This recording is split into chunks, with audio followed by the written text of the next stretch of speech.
How's everybody doing? Great to be learning with you on a Wednesday. Let's light up the darkness. Who's in the house? Gonna keep it moving. Big page.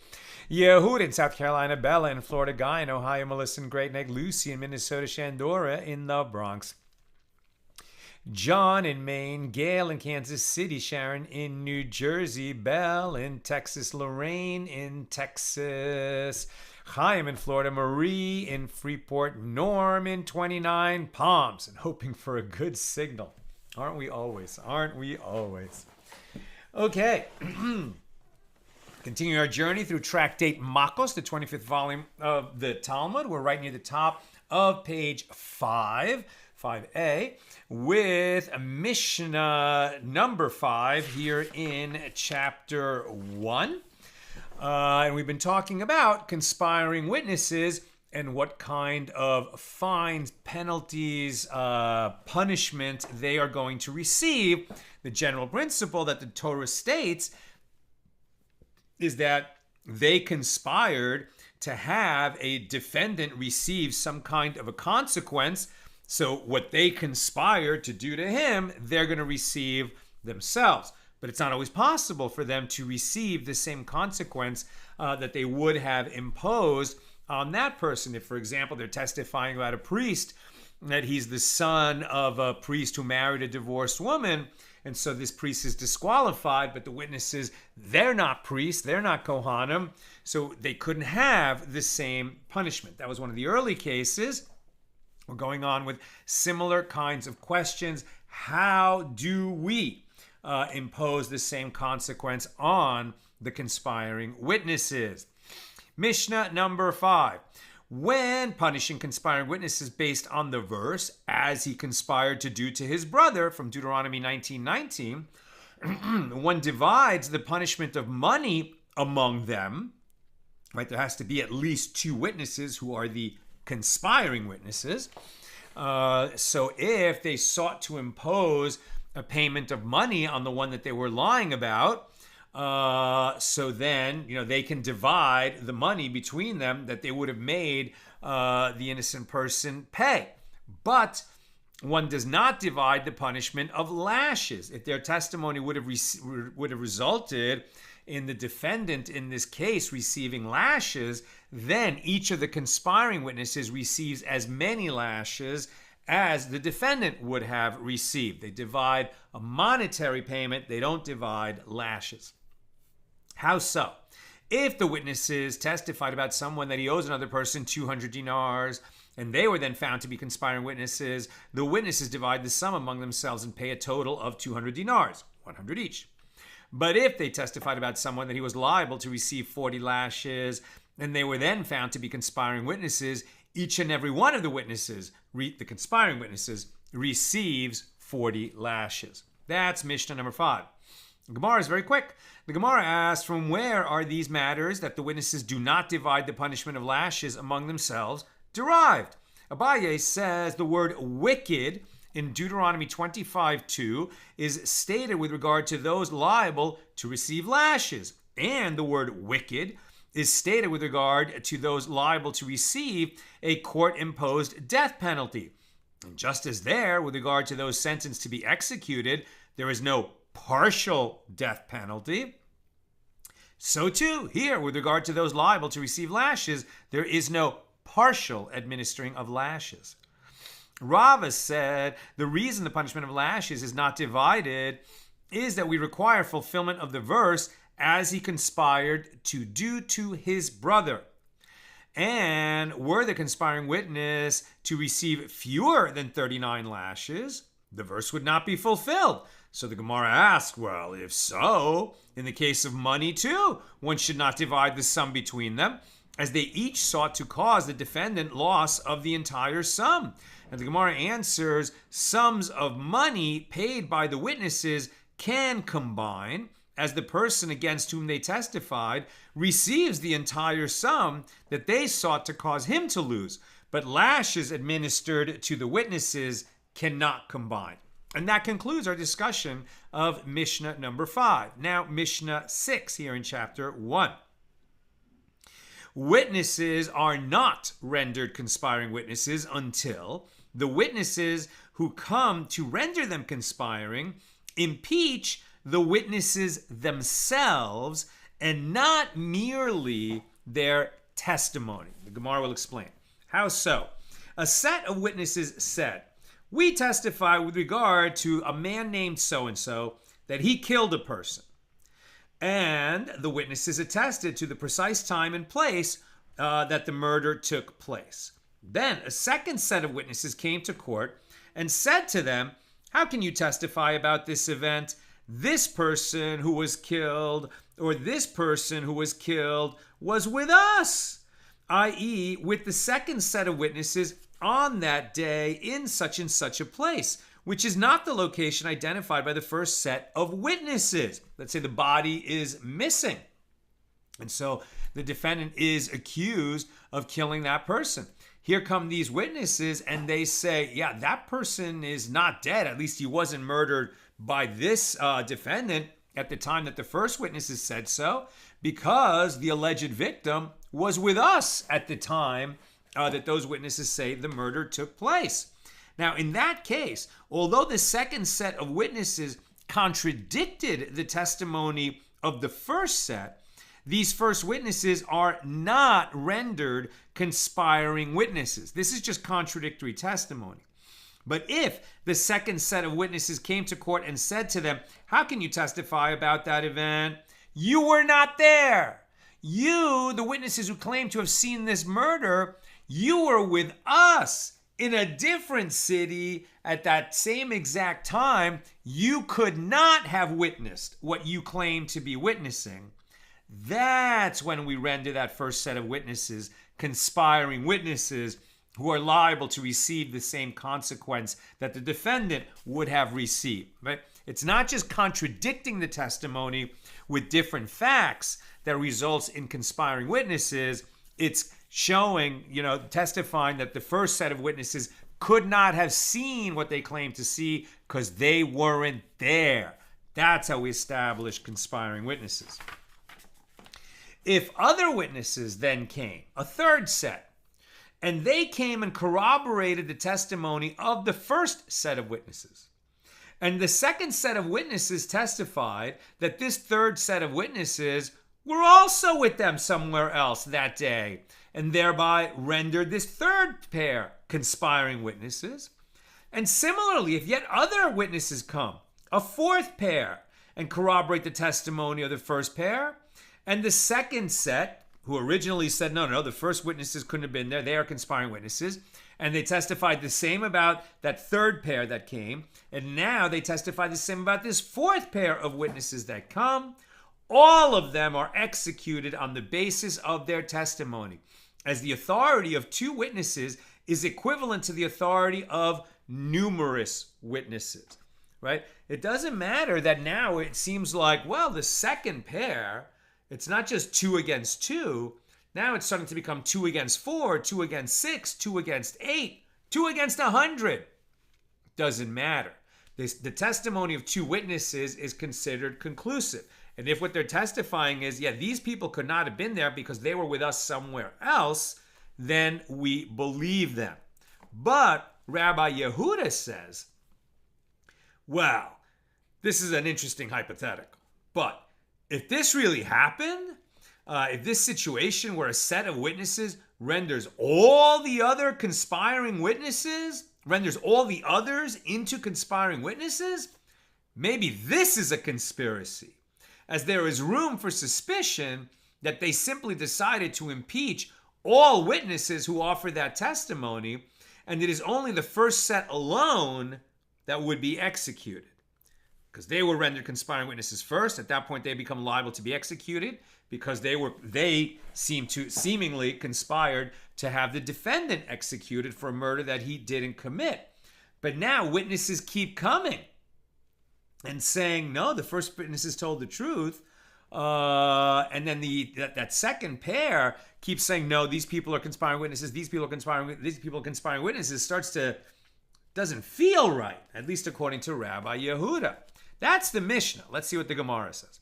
with regard to the law that witnesses are rendered conspiring witnesses only if the second set testifies that the first set was with them somewhere else at that time, and not if they simply directly contradict the testimony of the first set based on the facts, the Gemara asks, from where are these matters derived? And Rav Ada said it is derived from a verse. As the verse states with regard to conspiring witnesses, quote, and the witness is a false witness. He testified falsely against his brother, Deuteronomy 19:18, indicating that they are not rendered conspiring witnesses until the body of that testimony is rendered false, i.e., the testimony with regard to the actual witnesses was proven wrong, as they were not there at the time of the event in question. It's not just that we disagree about what we saw. Two sets of witnesses were both there and they disagree about what they saw. That doesn't lead to conspiring witnesses. It's only two witnesses who come who never saw the crime. What they're saying is, we saw these people who claim to have seen the crime somewhere else at that moment, so they could not have witnessed the crime. That's how we prove that they're false and conspiring witnesses. The school of Rabbi Yishmael taught a different source for this law. It is stated in that passage, quote, if an unrighteous witness rise up against any man to bear perverted witness against him. That's Deuteronomy 19:16, indicating that the witnesses are not rendered conspiring witnesses until the body of the testimony is rendered perverted, but not merely through contradiction of any aspect of their testimony. New subject. Rava says, two witnesses came and said, so-and-so killed a person to the east of a building. And two other witnesses came to court and said to the first set, but were you not with us at that time to the west of the building? How can you testify to an incident that transpired on the other side of the building? So in this case, we, the judges, see.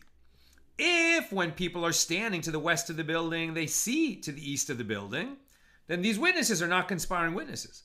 But if it is not possible to see from one side of the building to the other, then these witnesses are conspiring witnesses. They don't have to be all the way in another city, but if two witnesses come and say you were with us at that time in a place from where you could not see the crime, even if it was nearby, but your vision was blocked by something like a building, then they could be rendered conspiring witnesses. So the Gemara asks, is that obvious? And the Gemara answers, lest you say, let us be concerned about the possibility that these witnesses have particularly good eyesight and were able to see far away, despite a typical person's not being able to see that far. Therefore, Rava teaches us that one does not take that possibility into account. It's not just that the second witnesses come and say you were too far away to see it. It's that you cannot see it. Right?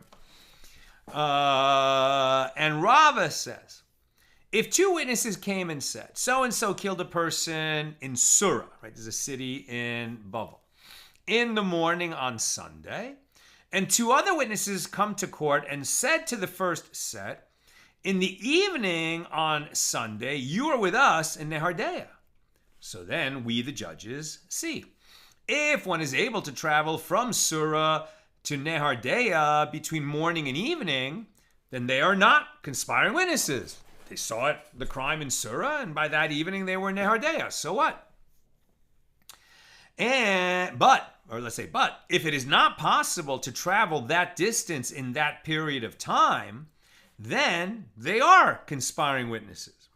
Can't always have an exact time match, but, in a time before airplanes and cars, etc., if the witnesses claim that on Sunday morning they witnessed this crime, and then Sunday evening they were seen by two other witnesses 300 miles away, it would, in the ancient world, that would require supernatural power to get from one place to the other in one day.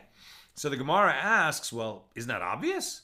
And the Gemara answers, well, lest you say, let us be concerned about the possibility that these witnesses traveled on a flying camel. Now, should we be concerned that there was a miracle right? That there was witchcraft, some supernatural activity. In the real world, there's no flying camels. So are we saying that, no, we're not going to be concerned, but we are going to take into account, even for the sake of the question, that there might have been a flying camel? Not really. Says Rav Steinsaltz, i.e., one that runs so quickly that it enabled them to traverse the distance faster than the typical person.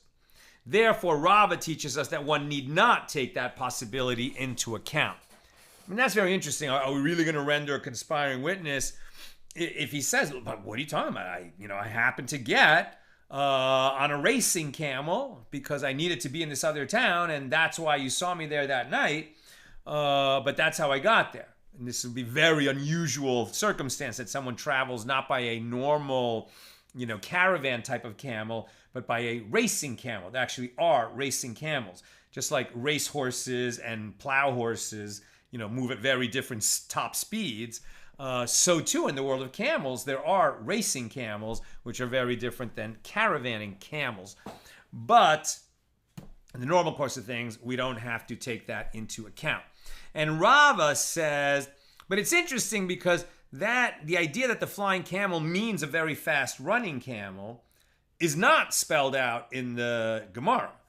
Rav Steinsaltz is telling us that that's what it means, and he knows a lot more. He's gone from this world now, and we miss him. He knew infinitely more than I do, so I'm sure he's right. But the Gemara does not say that, right? It only says, let us be concerned about the possibility of a flying camel, and Rava teaches us that we need not take that into account. And Rava says, if two witnesses came and said, on Sunday, so-and-so killed a person, and two other witnesses came and said, you were with us on Sunday. But on Monday, that same person, so-and-so, killed that same person. So interesting, both pairs of witnesses agree that the killer killed. But the first pair of witnesses could not have seen the killing that they claim to have seen. Moreover, even if the second set of witnesses said on Erev Shabbos, right, Friday afternoon, so-and-so killed that same person, the first set of witnesses is executed, despite the fact that the defendant about whom they testified ended up being liable to be executed without their testimony.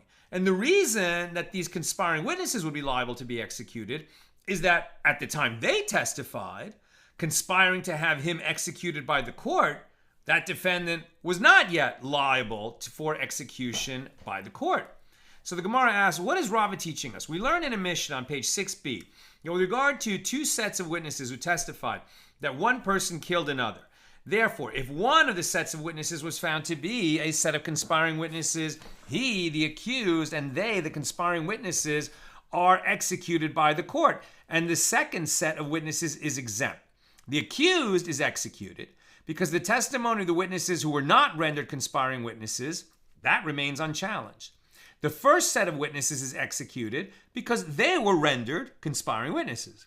So clearly, conspiring witnesses may be executed even though they testified against a guilty person who was sentenced to death, provided that their testimony was delivered before he was sentenced. They were lying. Maybe this is one of those cases where they were afraid he was going to get off. So they lied, sort of taking justice into their own hands because they wanted to make sure he got executed. They didn't think there would be witnesses of the killing when it actually happened. They didn't see it themselves, but they claimed they did. Now, you can't do that. And so if it's proven that they're conspiring witnesses, then they become liable to be executed. Even if later two witnesses do appear, legitimate witnesses who said, yeah, we saw the killing. It happened in a different time and place. But we saw that this defendant is a killer. We do not then go back and say that the original conspiring witnesses were going to excuse them because it turned out that the killer was a killer, because at the time that they testified, they were lying. The Gemara answers, Yeah. So the Gemara answers, it was the latter clause of this law teaching that it was not so with regard to the verdict that contains a novel element, and therefore was necessary for Rava to teach it. And in the context of teaching the latter law, he taught the first case as well. So the latter clause is, if two witnesses came on Tuesday and said, on Sunday, so-and-so was sentenced to death in a certain court, and two other witnesses came and said, on Sunday, you were with us somewhere else, and you could not have witnessed the verdict in that court. But on Erev Shabbos, the same person, the defendant, was sentenced to death. So in this case, the first set of witnesses are not executed. Moreover, even if the second set of witnesses said on Monday, the same person so-and-so was sentenced to death, the first set of witnesses are not executed. Why? Because at the time that they testified against him on Tuesday, the man was already liable to be executed. And it is as though they conspired to kill a dead man. Their testimony wouldn't have made a difference because at the time that they gave it, even though they were lying, this man was already sentenced to die. But if at the time they told their lie and tried to have the defendant executed, if at that time he was not liable to be executed, had not been found guilty by a court, then the conspiring witnesses would be liable to execution. Now the Gemara adds, and likewise the same law that applies with regard to witnesses who testify about one who is sentenced to death applies to the matter of payments of a fine. The Gemara explains, if two witnesses came and said, on Sunday, this person stole, right, he was a thief, and then he slaughtered or sold an ox or a lamb, right? So we have a special law in the Torah that if you steal a sheep or a cow, and you not only steal it, but then you make it impossible to return it to the victim of theft because you sell it to a third party or you slaughter it. So in that case, this thief, when he's caught, has to not only make restitution, but he has to pay a fine. And the fine is a heavy one. It's 4 times the value of a sheep or 5 times the value of a cow that he stole and either slaughtered or sold. Okay, so now conspiring witnesses come and lie and say that the defendant stole and subsequently slaughtered or sold, right? On Sunday, so two witnesses came and said, on Sunday, this person stole and then he slaughtered or sold an ox or a lamb. So thereby, the witnesses thereby render him liable to pay a fine of 4 or 5 times the value of the stolen animal. Then 2 other witnesses come and say about the first set of witnesses, on Sunday, you are with us somewhere else. But on Monday, this same person stole and then slaughtered or sold an ox or a lamb. So in this case, the first set of witnesses pay the accused 4 or 5 times the value of the stolen animal. And this is because at the time that, according to their testimony, he stole the animals, he had not yet stolen. Moreover, even if the second set of witnesses said it was earlier on Erev Shabbos that he stole and then slaughtered or sold the animals, the first set of witnesses still pay the accused the amount of the fine he would have had to pay, as at the time that they testified, the accused man had not yet been found liable for payment by the court. And he could have admitted his guilt, right? A thief who admits his guilt doesn't pay the 4-fold or 5-fold payment. And if these conspiring witnesses come and preempt him, so to speak, from making that confession and render him liable to the 4 or 5-fold payment through their lies, so therefore, they're going to be held liable to make the 4-fold or 5-fold payment, again, depending on whether it's a sheep or an ox that they're lying about. But if 2 witnesses came on Tuesday and said, on Sunday, this person stole and then slaughtered or sold an ox or a lamb, and he was sentenced to pay a fine of 4 or 5 times. There was a trial in the meantime. And then 2 other witnesses came and said, on Sunday, you were with us. But that person did steal and slaughter or sell an ox or a lamb, and he was sentenced on Erev Shabbos. Then the first set of witnesses is exempt from payment, right? Because the thief was already liable. Where am I?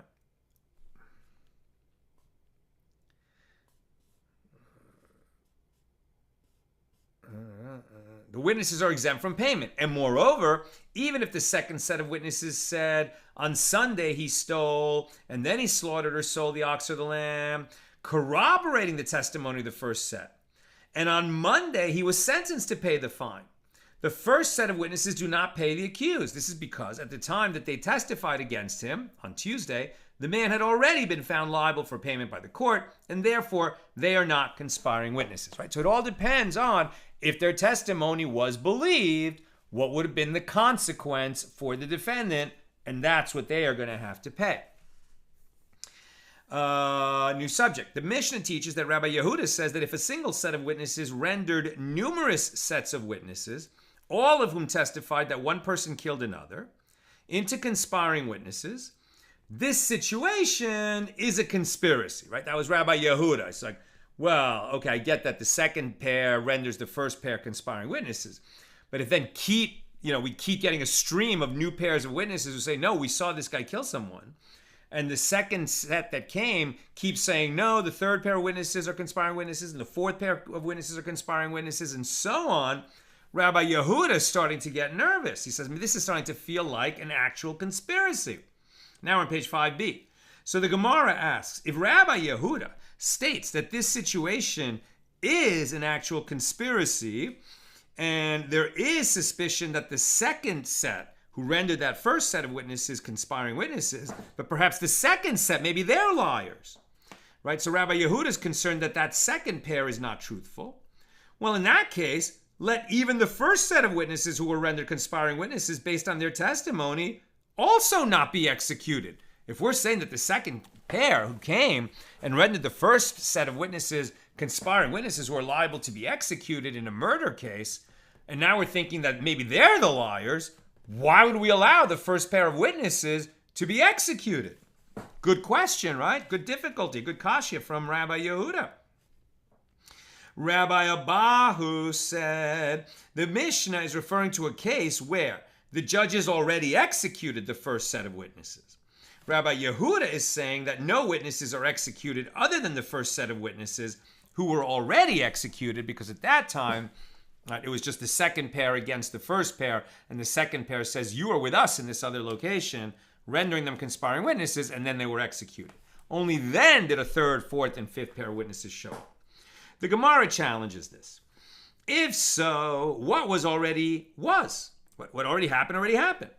There is no point in stating it as a law.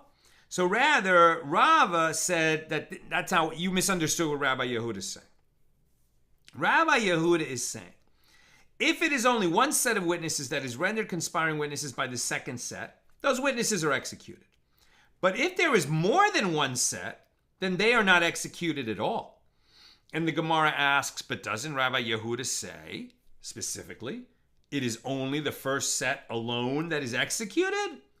This indicates that, contrary to Rava's explanation, it is a case involving more than one set of witnesses. And the Gemara notes, indeed, this matter is difficult. Now, apropos the dispute in the Mishnah, this was the dispute in the Gemara. Apropos the dispute in the Mishnah, right, between Rabbi Yehuda and the majority, the Gemara relates, there was a certain woman who brought witnesses to testify on her behalf, and they were proven to be liars. Then she brought other witnesses, and they too were proven to be liars.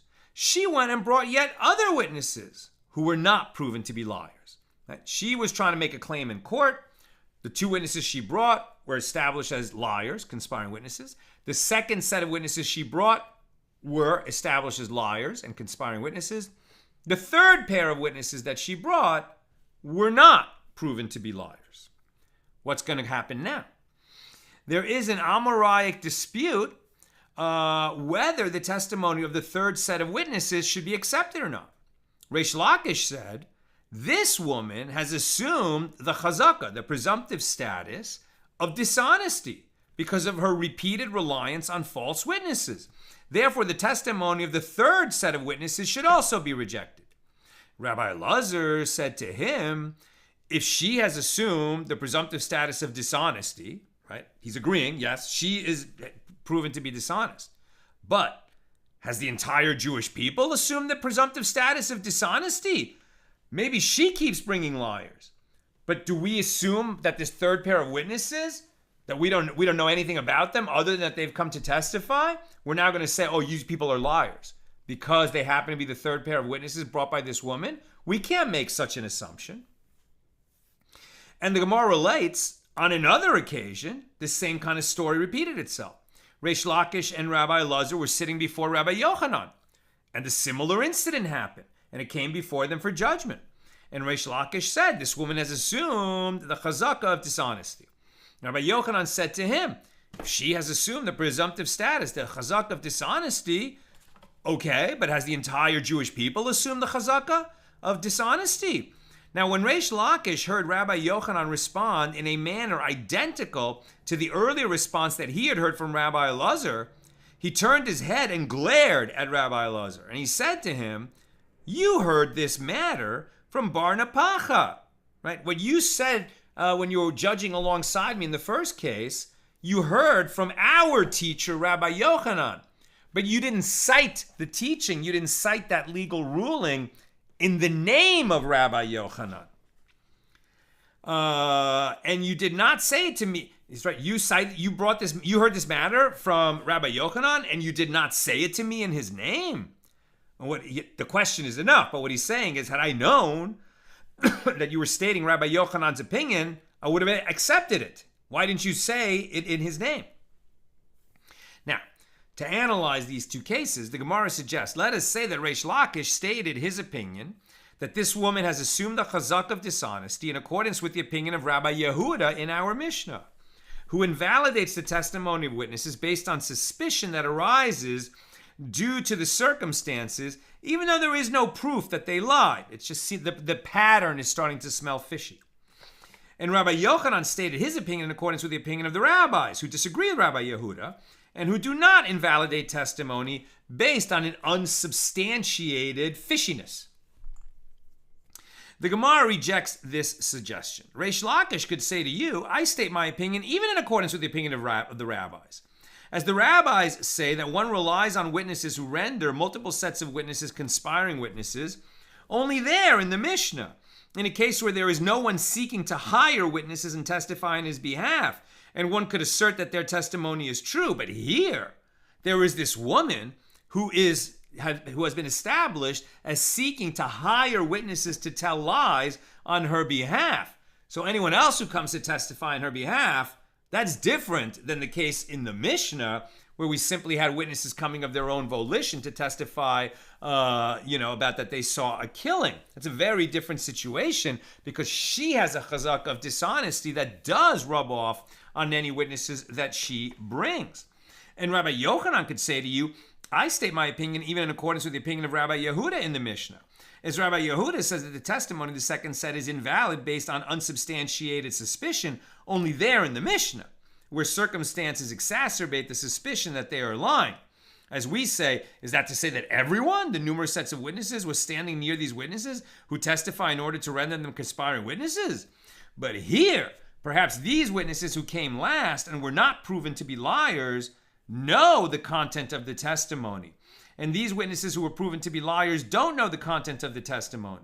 The fact that the testimony of the first sets of witnesses was rendered void has no bearing on the status of the other witnesses. And that concludes our discussion of Mishnah number 6. Next Mishnah, number 7. The conspiring witnesses are executed only if they are rendered conspiring witnesses after the verdict of the accused is concluded. Right?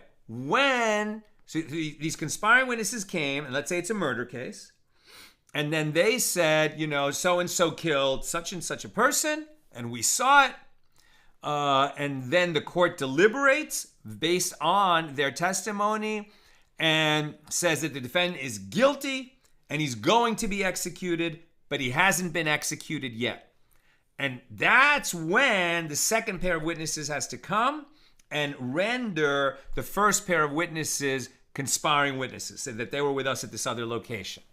The timing is very important because there's 2 other periods in this process when the second pair of witnesses could show up and render the first pair conspiring witnesses.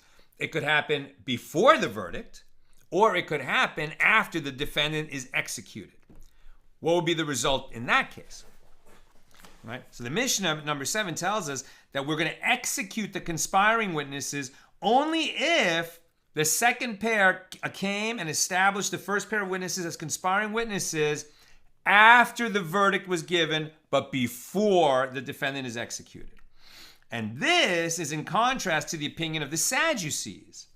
The Sadducees say conspiring witnesses are executed only if they are rendered conspiring witnesses after the defendant is executed on the basis of their testimony. Why? The Sadducees, who don't believe in the authority of the oral Torah, the Torah Shebaal Peh, and look only to the written Torah. And what are they basing their conclusion on? The verse in the Torah that says, a life for a life. Because the defendant's life was taken based on the testimony of the conspiring witnesses, we execute the conspiring witnesses.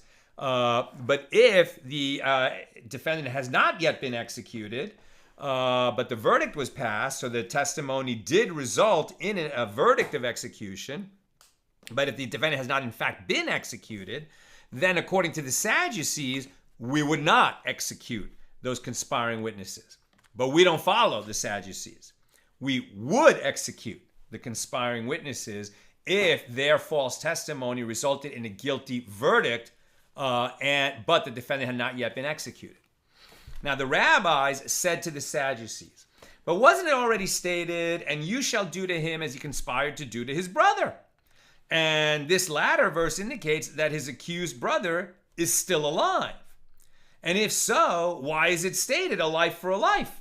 One might have thought that if they are rendered conspiring witnesses from the moment the judges accepted their testimony in court, but before the verdict was given, that they could be executed. Therefore, the verse states a life for a life, teaching that they are executed only if they are rendered conspiring witnesses after the verdict of the accused will be concluded, from the moment that the court is on the verge of taking his life. That's Mishnah 7. Now the Gemara. It is taught with regard to the law in the Mishnah that a sage referred to as the distinguished, right? That's the name of this sage, the distinguished, Beribi. He says, if the conspiring witnesses have not yet killed the accused with their testimony, they are executed. But if they did kill the accused with their testimony, in other words, because of their false testimony, the defendant was tried, found guilty, and executed, then, but if they kill the accused with their testimony, then the conspiring witnesses are not executed. Wait, what? They tried to have the defendant sentenced to death and executed. If they succeeded in getting him a death sentence, but he hasn't yet been executed, and then they're proven conspiring witnesses, they get executed. But if they succeed not only in getting the defendant sentenced to death, but actually executed, then we don't execute the conspiring witnesses when they're established as conspiring witnesses? Why wouldn't we? Seems like if we would execute them just for getting a death sentence for the defendant, then kal v'chomer, all the more so we would execute them if they actually succeeded in having the defendant executed. Why do we not do that? The father of that sage, who was also a prominent sage, said to him, my son, is this matter not derived through a kal v'chomer? If, when they were unsuccessful in their attempt to kill the accused, they are nevertheless executed because they got him a death sentence, all the more so if they were successful in having him executed, they should be executed. But the distinguished sage, Beribi, said to his father, you have taught us, our teacher, that one does not administer punishment based on a kal v'chomer inference. The punishment must be stated in the Torah, or we don't impose that punishment. Right? We can derive lots of laws, and we do derive lots of laws through a kal v'chomer. If in the stringent case we do such and such, then in a more lenient case, of course we do it, etc. or if in a lenient case, then all the more so in a more stringent case, etc., we find all kinds of rabbinic decrees that we follow based on kal v'chomer inferences. But we don't impose a punishment, and especially not a death penalty, based on a kal v'chomer inference. There has to be a specific law in the Torah in order to impose a death penalty or lashes or exile. And now he'll show that. He said to his father, "You have taught us, our teacher, that one does not administer punishment based on a kal v'chomer inference. The punishment must be stated in the Torah. As it is taught in a baraisa that among the relatives with whom engaging in intercourse is forbidden, it states, a man who takes his sister, the daughter of his father, or the daughter of his mother," Leviticus 20:17, right? You're not permitted to commit incest, not with your half-sister on your sister's side, on your mother's side, nor your half-sister on your father's side. Now from this, I have derived only the daughter of his father who is not the daughter of his mother, or the daughter of his mother who is not the daughter of his father. The Torah has only spelled out that you can't have sex with your half-sister. Now, kal v'chomer, if you can't have sex with your half-sister, all the more so you can't have sex with your full sister, right? That would be a kal v'chomer. But from where is it derived that one is liable for engaging in intercourse with his full sister, right? The sister of both, who is both the daughter of his mother and the daughter of his father? This is derived from a verse, not from a kal v'chomer. As the verse states, he has uncovered the nakedness of his sister, not half-sister, full sister, indicating that one is liable for engaging in intercourse with any sister, whether his half-sister on his father's side or his half-sister on his mother's side or his full sister.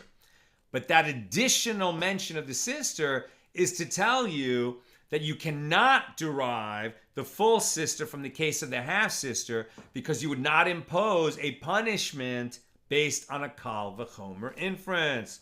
The baraisa continues, even if the verse had not stated that one is liable for engaging in intercourse with his sister, i.e. one sister with whom he has both parents in common, I have proof from a kal v'chomer inference.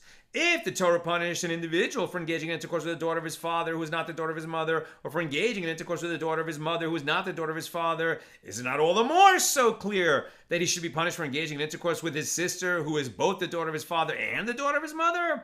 From the fact that the Torah explicitly prohibited intercourse in that case and did not rely on that inference, you learn that one does not administer punishment based on a kal v'chomer inference. And because we're trying to make up time, I'm just going to skip a few paragraphs where they showed the same thing in the case of lashes and in the case of exile.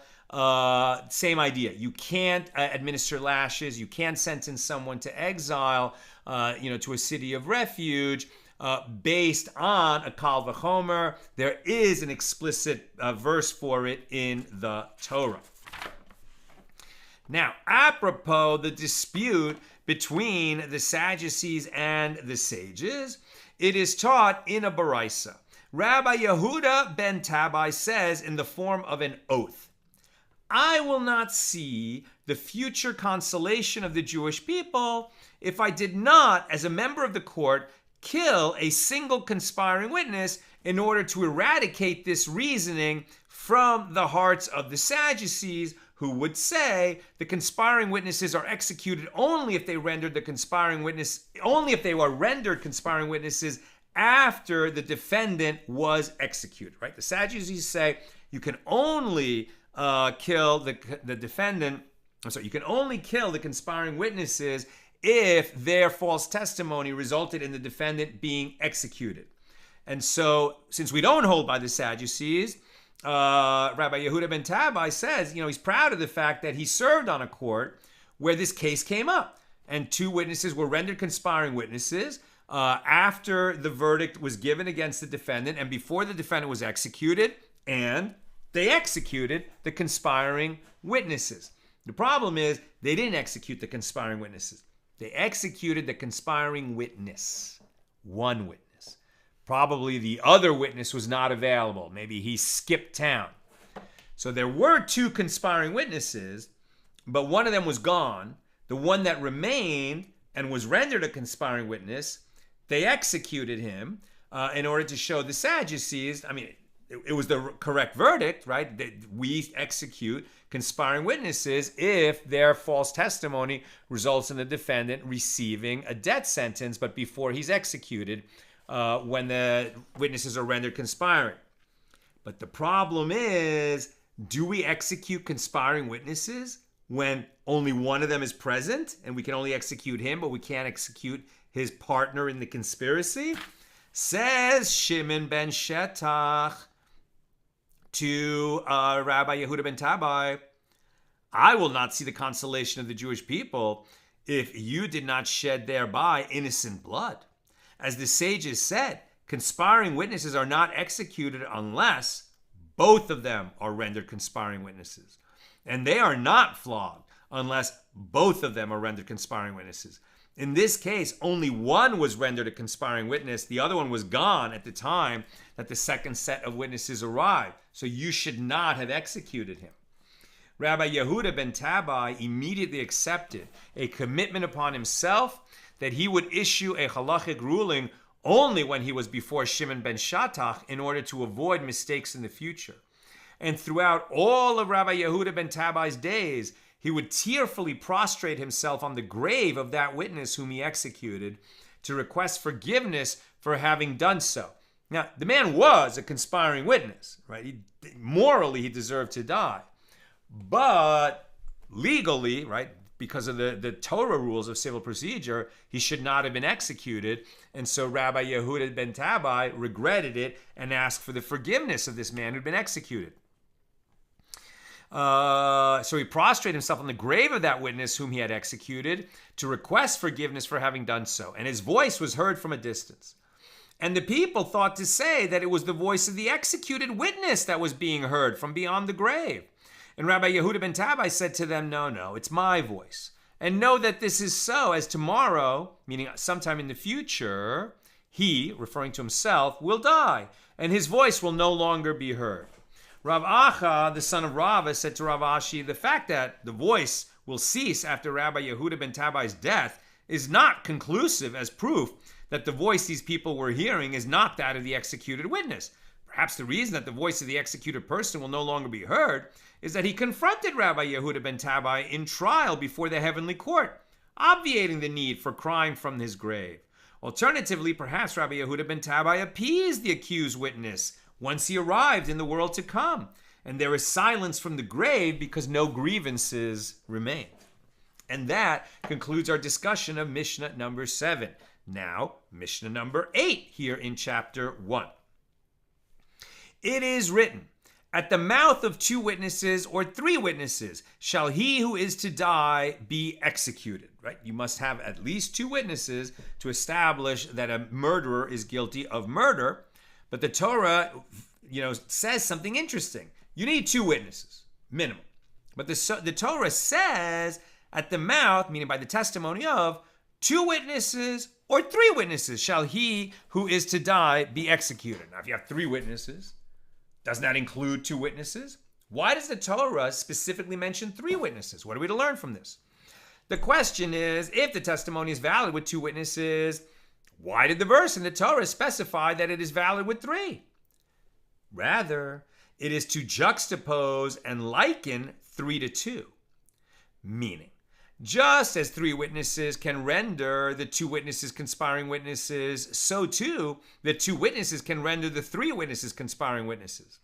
And from where is it derived that 2 witnesses can render even 100 witnesses conspiring witnesses? It is derived from a verse. The verse states 3 witnesses. Since the verse is obviously discussing witnesses, the term witnesses is superfluous, as it could have just simply said 2 or 3. So the term witnesses being repeated here teaches that 2 witnesses can render a set of witnesses, conspiring witnesses, irrespective of their number. I mean, think about it. If you were trying to, conspire to get a person killed, and you're lying, right, and you get a partner to lie with you, and you guys don't want to run the risk or to minimize the risk, of being caught in lying and trying to get the defendant executed by this court. So maybe you're part of an organized group and you say, well, listen, we'll all go, and we'll say we were all standing around and we saw the defendant kill so-and-so. And so even if two witnesses come and say that they saw somewhere else, who's the court going to believe? The two, late arriving witnesses, or us, group of 100 who all agree on what we saw? Answer, the judges are going to believe the late coming second pair of witnesses who testify those people could not have seen the murder. They were with us somewhere else. Rabbi Shimon says that 3 witnesses are mentioned in the verse in order to teach, just as 2 witnesses who testified that a person is liable to be executed are not killed for this testimony unless both of them are found to be conspiring witnesses, so too 3 witnesses who testified together are not killed unless all 3 of them are found to be conspiring witnesses. And from where is it derived that the same law applies even if 100 witnesses? It is derived from the verse, as the verse states 3 witnesses. The superfluous term witnesses teaches that the status of all witnesses who come to court as a single set of witnesses is that of one testimony with regard to this law, no matter how many of them there are. Rabbi Akiva says the third witness mentioned in the verse that we're discussing does not come for the judges to be lenient concerning him. Rather, its mention comes for the judges to be stringent concerning him and to render his halakhic status like that of these 2 witnesses who testified with him. What does this mean? One could claim that since the testimony of the third witness is superfluous, because the testimony of the other 2 was sufficient to render the defendant guilty and subject to a death penalty, so you didn't need the third.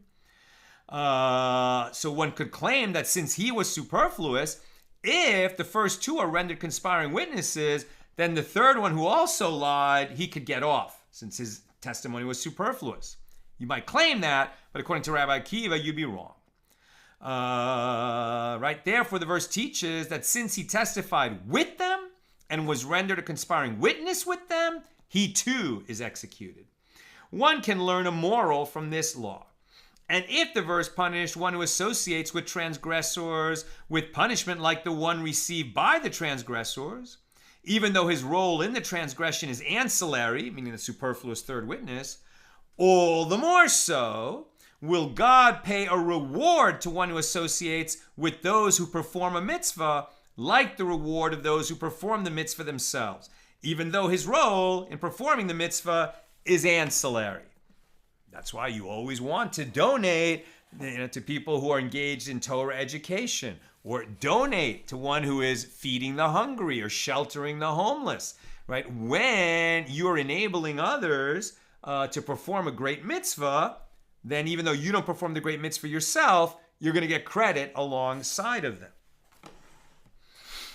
The Mishna cites another derivation based on the juxtaposition of 2 to 3, and just as with regard to 2 witnesses, if one of them is found to be a relative or otherwise disqualified, their entire testimony is voided, as it is no longer the testimony of 2 witnesses. So too, with regard to 3 witnesses who came to testify as one set, if one of them is found to be a relative or otherwise disqualified, the entire testimony is voided, even though 2 valid witnesses remain. Since they came as a set, if one of them is disqualified, all of them are disqualified. From where is it derived that the same law applies even in the case of 100 witnesses? It is derived from a verse, as the verse states, specifically witnesses in this 2 or 3. Now we're on page 6a. Rabbi Yosei says, and we're not going to do all of 6a and b, we're going to end at the end of 6a, and 6a is short. So pretty soon you should get in your comments and questions. Rabbi Yosei says, in what? So we're still reading Mishnah number 8. Rabbi Yosei says, in what case is this statement that if one of the 3 witnesses is disqualified, the entire testimony is voided, said? In what case is this said? It is said with regard to cases of capital law, which are adjudicated stringently. But with regard to cases of monetary law, which are adjudicated more leniently, then even if one of the witnesses is disqualified, the testimony will be validated with the testimony of the rest of the witnesses, and if it is sufficient, the case can be adjudicated on that basis. Even though they came as a set, if we can dismiss one because he's related to the defendant, so he can't testify, but we have 2 remaining witnesses, we can proceed with the case. Rabbi Yehuda Hanasi, disagrees and says, if one of the three witnesses is disqualified, the entire testimony is voided, both in cases of monetary law as in cases of capital law. And when does one disqualified witness void the entire testimony? Only when the witnesses forewarn them before they perform the transgression, thereby demonstrating their desire to fill the role of witnesses in that case. But when they did not forewarn them, what shall two brothers do in a case where they, together with others, saw someone who killed a person? Will the murderer escape punishment because two relatives happen to be there at the time of the murder and their presence voids the entire testimony? No, the testimony is voided by the presence of relatives or disqualified witnesses only when their intent was to testify. If that was not their intent, they do not void the testimony. That's the Mishnah. Now the Gemara. Apropos the statement in the Mishnah that the halakhic status of 100 witnesses equals the halakhic status of 2 witnesses with regard to the law of conspiring witnesses, among other laws, Rava says, and that is their status only in a case where all the witnesses testified within the time required for speaking a short phrase. If their testimony extended over a longer period, the testimony of the witnesses does not constitute one testimony. Rav Acha of Difti said to Ravina, now, what are the circumstances of the period of time indicated by the words within the time required for speaking a short phrase? It is a period whose duration is equivalent to the duration of the greeting of a student to a rabbi, Shalom Alecha, Rabbi, which means, greetings to you, my teacher. So the duration of the testimony of 100 witnesses is always greater than the duration of that greeting. How then can 100 witnesses testify within the time required for speaking a short phrase? What are you talking about? And Ravina said to him, Rava means that each and every witness must begin testifying within the time required for speaking a short phrase after the other witness completes his testimony. The result is an uninterrupted series of testimonies that combine into a single testimony. New subject. The Mishnah teaches that Rabbi Akiva says, the third witness mentioned in this verse does not come for the judges to be lenient concerning him. Rather, the mention of the third witness comes for the judges to be stringent concerning him and render his halakhic status like that of those 2 witnesses who testified with him. And just as with regard to 2 witnesses, if one of them was found to be a relative or otherwise disqualified, their entire testimony is voided, the same is true for a set consisting of numerous witnesses. So Rav Papa said to Abaye, but if that is so, that a relative or other disqualified witness who witnesses an incident voids the entire testimony, well, then the murdered victim should spare the accused from execution because the victim himself witnessed his own murder. And he is considered a disqualified witness because of his personal stake in the verdict. Therefore, the entire testimony would be voided. And you could never convict a murderer. Abaye said to Rav Papa, a murderer is executed only when he is killed. A murderer is executed only when he killed the victim from behind him, and the victim did not witness his murder. What? So if a person was killed face to face, that means that the victim, who would be a witness if he survived the attempt, but cannot testify in that situation because he's related to the victim, because he is the victim, then that would disqualify all the people who are present because one of them is related to one of the parties. So therefore, it would never work, right? What they're saying is we're going to make the definitions work. Right now, we have a problem in the definitions, right? That if anyone present is related to one of the parties, that this would disqualify all the witnesses who are present. Because, right, if you have a set of witnesses, if any one of them is related to the parties, all of them are disqualified.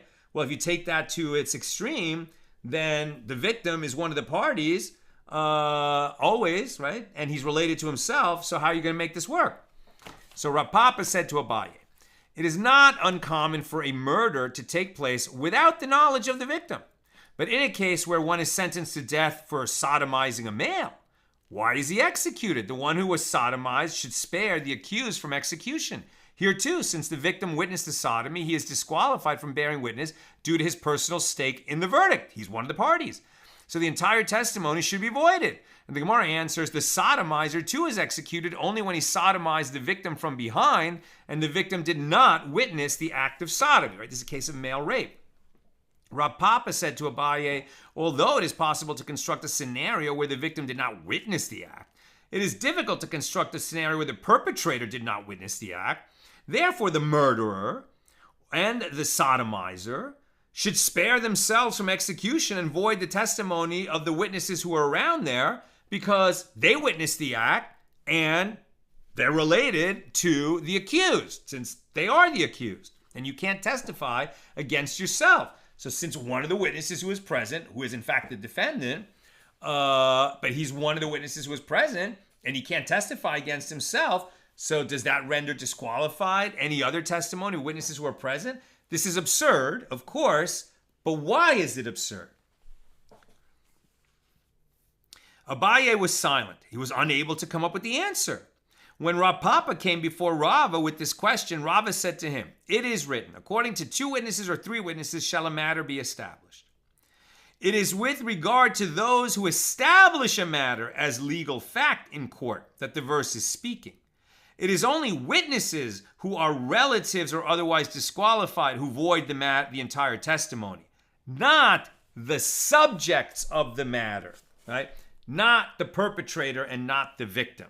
They don't disqualify other witnesses. Therefore, there is no basis for these questions of Rav Papa. You took it to it, it's absurd, and you didn't realize you were getting absurd. And now I'm almost done, so questions or comments, get them in. The Mishnah teaches that Rabbi Yosei says, in what cases this statement said, what shall 2 brothers do in a case where they, together with others, saw someone who killed a person? Right now, you do have this problem. There were 3 people present, 2 of them are brothers, right? You can't have a pair of witnesses that are related to each other. You need 2 people being witnesses who are unrelated. Big problem if the only 2 witnesses that were present were brothers. Then we don't have witnesses. Right? So what shall 2 brothers do in a case where they, together with others, saw someone who killed a person? Rabbi Yosei says that it is only with regard to cases of capital law that one disqualified witness voids the entire testimony. And Rabbi Yehuda Hanasi says that this is the law even with regard to cases of monetary law. So the Mishnah continues and says that it is only if the witnesses forewarned the perpetrators that they are classified as witnesses capable of voiding the entire testimony. After the fact they say they're going to testify, it's okay. It's only when they're saying, look, if you do that, we're standing here watching. But if 2 of the 3 are brothers, then it doesn't work. The Gemara poses a question. How do we, the members of the court, formulate what we say to the witnesses in order to ascertain whether they had intent to testify at the time of the witnessing? Rava says this is what we say to the witnesses who come to the court. Did you come to observe the proceedings or did you come to testify? If the witnesses say they came to testify, then if one of them is found to be a relative or otherwise disqualified, the entire testimony is voided. If the witnesses say that they came to observe, right? How did they arrive at the situation? Did they come to be witnesses or did they come just to see what was going on? Right? Did they come to be there and say, if this crime goes down, we're going to be witnesses? Then if 2 of them are related, the whole thing falls apart. But if they just came because they heard something was going on and they wanted to see what was going on, and then later they became witnesses in a trial, then as long as there's 2 people present who are not related to each other, they can testify. If the witnesses say that they only came to observe, in that situation, what shall 2 brothers do in a case where they saw someone who killed a person? It is certainly unusual for those who witnessed the murder to not even attend the court hearing. So with regard to the dispute in the Mishnah, it was stated that there is an Amoraic dispute. Rabbi Yehuda says that Shmuel says the law is in accordance with the opinion of Rabbi Yosei, and Rav Nachman says the law is in accordance with the opinion of Rebbe. And that's the conclusion of the discussion of Mishnah number 8. It sounds like I might have misinterpreted. What they're saying is when you came to court today, did you come to testify or did you come to observe the trial? Then if they came to testify and they came as a group and 2 of them are related, the whole thing is dismissed. But if they just came to court to watch the trial and then it turned out that their testimony is required, then we could, dismiss one of the brothers and keep the other along with a third party and accept the testimony. At any rate, that concludes our discussion of Mishnah number 8. and we'll pick it up tomorrow. Oh, no questions or comments. So we'll pick it up tomorrow at the regular Thursday time, 6 p.m. Pacific, at the top of page 6b with Mishnah number 9 here in chapter